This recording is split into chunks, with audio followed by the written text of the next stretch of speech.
Hi everyone, welcome to my channel Hello Children. In this video, we will study the poem CLM, Caroline L. Mansfield, poet John Mansfield. The poet's mother died while giving birth to her sixth child, a girl Nora. The poet feels that every child she bore brought about partial death of her. This poem expresses love and regrets in a very unusual way. It has to be said that the poem is written to his mother, or at least written with his mother in mind. See the first stanza. In the dark womb where I began, my mother's life made me a man. Through all the months of human birth, her beauty fed my common earth. I cannot see, nor breathe, nor stir, but through the death of some of her. The poet says that his journey started from his mother's dark womb. He says his mother's life made him a man. He has a hint that he was born at the cost of his mother's life. Her beauty fed his common earth. What is common earth here? Poet's body.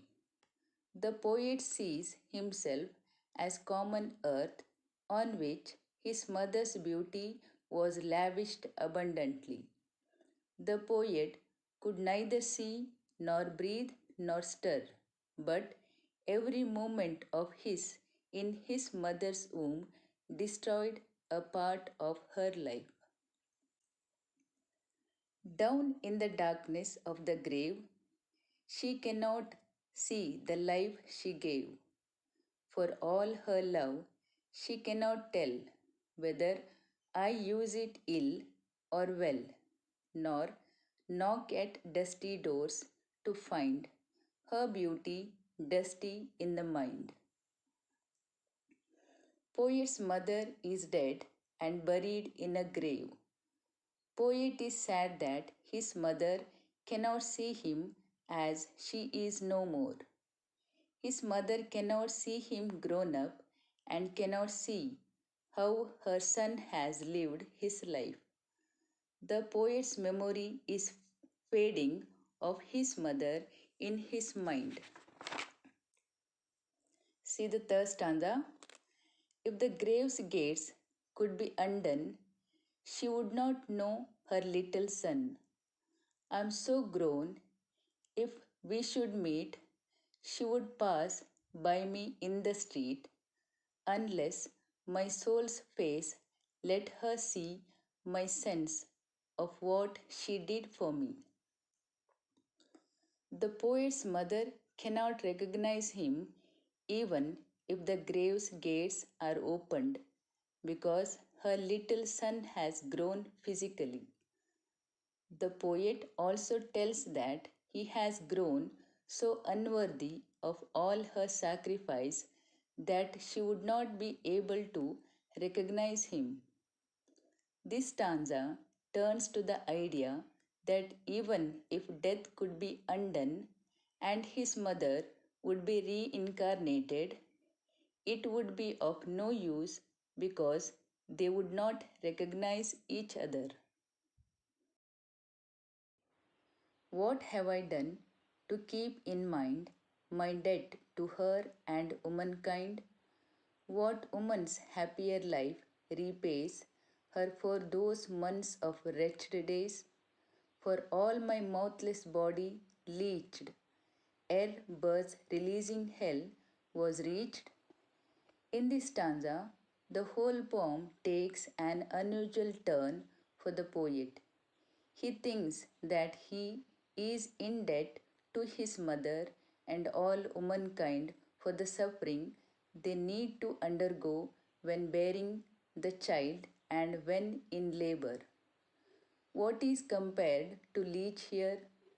The baby inside the mother's womb, as it sucks the life of the mother. Why is B. In the birth, capitalized. Birth is very significant moment in the life of a baby or an individual.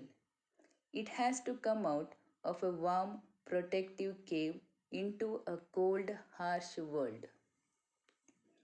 See the last stanza. What have I done or tried or said in thanks to the dear woman dead? Men triumph over women still. Men trample women's right at will, and man's lust roves the world untamed. O grave, keep shut, lest I be shamed. The poet regrets that he has done nothing worth remembering to show his debt to his mother and womankind. The poet thinks that he is also to blame for the fact that men are considered superior to women, for he has not done anything about it.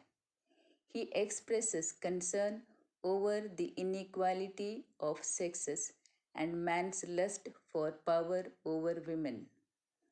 In the last line, figure of speech hyperbole is used. It is an exaggerated statement highlighting the shame the poet is experiencing.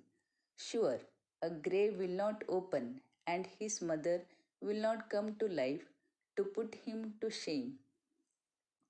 The line ends with a regretful plea that the grave should remain shut. Thank you.